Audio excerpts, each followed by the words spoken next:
Sejak kematian Nina, rumah kecil di ujung desa itu menjadi tempat yang asing, suram, dan muram. Tak ada lagi dinding mesin jahit. Tak ada lagi senyum lelah Bu Rina yang menyambut malam dengan pelukan hangat pada putrinya. Rumah itu kini hanyalah bayang dari kehidupan yang telah direnggut paksa oleh kebengisan. Bu Rina duduk di sudut ruang tengah yang redup. Tubuhnya lunglai, matanya sembab dan kosong.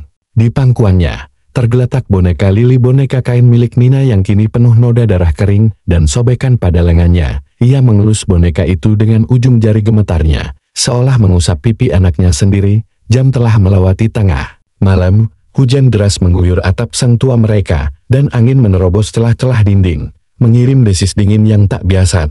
Tapi Bu Rina tak peduli. Ia sudah lama berhenti merasa takut pada dingin, lapar, atau waktu. Yang ada hanya satu hal, kehilangan yang merobek jiwanya dari dalam. Lili, boneka Nina, tak lepas dari pelukannya. Kadang ia mengajaknya bicara, seperti Nina biasa lakukan. Lili, dia baik kan?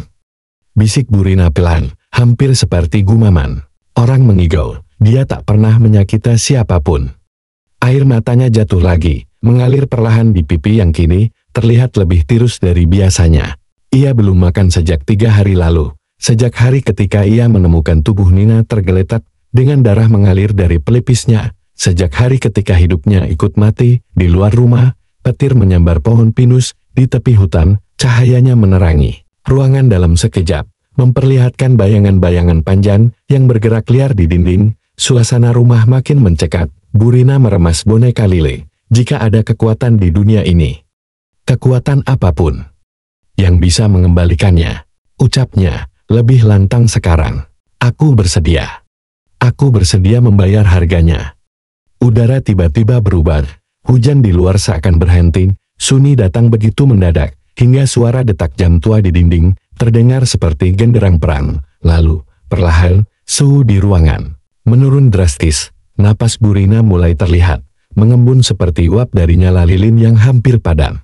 Lampu minyak di meja berkedip, lalu mati. Kegelapan merayap dari pojok ruangan. Di balik tirai, sesuatu mulai muncul, bayangan hitam, pekat, lebih gelap dari malam itu sendiri, tak berbentuk pasti, hanya seperti gumpalan asap hidup yang menggeliat.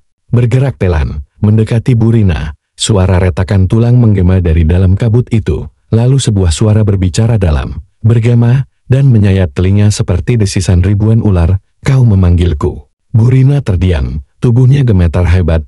Ia ingin berteriak, tapi tak ada suara yang keluar dari tenggorokannya. Tapi dalam ketakutan itu, ada juga rasa harapan, harapan aneh yang muncul dari putus asa. Siapa kau? Suaranya liris. Aku adalah gema dari keputusasaanmu. Aku datang karena doamu. Kau ingin anakmu kembali, bukan dia ya?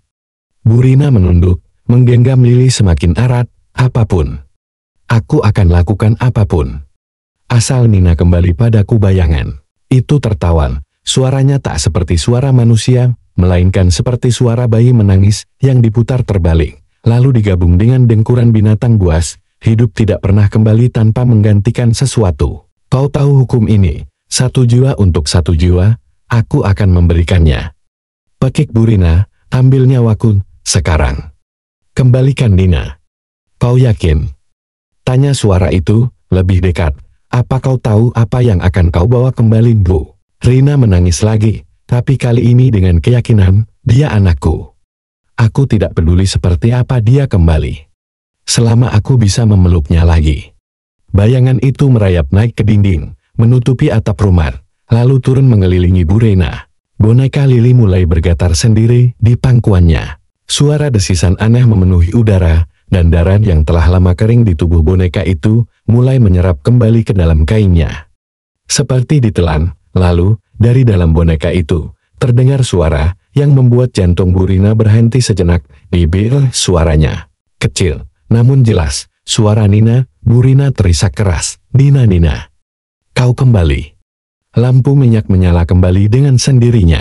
Ruangan diterangi lagi, tapi bukan oleh cahaya hangat. Cahaya itu berwarna biru pucat, aneh, seperti api dingin yang tak membakar, namun membekukan tulang. Boneka Lili kini berdiri sendiri di lantai. Lalu, perlahan, tubuh kecil dengan rambut panjang dan wajah pucat berdarah muncul dari balik bayangan. Matanya kosong, tak berkedip, namun bibirnya melengkung dalam senyum aneh yang membuat udara seakan berhenti bergerak. Aku kembali, Bu. Bu Rina menjerit antara senang dan takut lalu jatuh terduduk. Tubuhnya lemas, tak mampu berdiri. Di depannya, Nina berdiri. Atau sesuatu yang menyerupai Nina. Bayangan hitam itu memudar. Suaranya memudar bersama isyarat terakhir. Perjanjian telah dibuat dan tak dapat dibatalkan. Dan malam itu, di rumah kecil di ujung desa, seorang ibu dan anaknya kembali bersatu. Tapi dunia tak tahu bahwa yang kembali bukanlah kehidupan, melainkan kematian dengan wajah seorang anak kecil.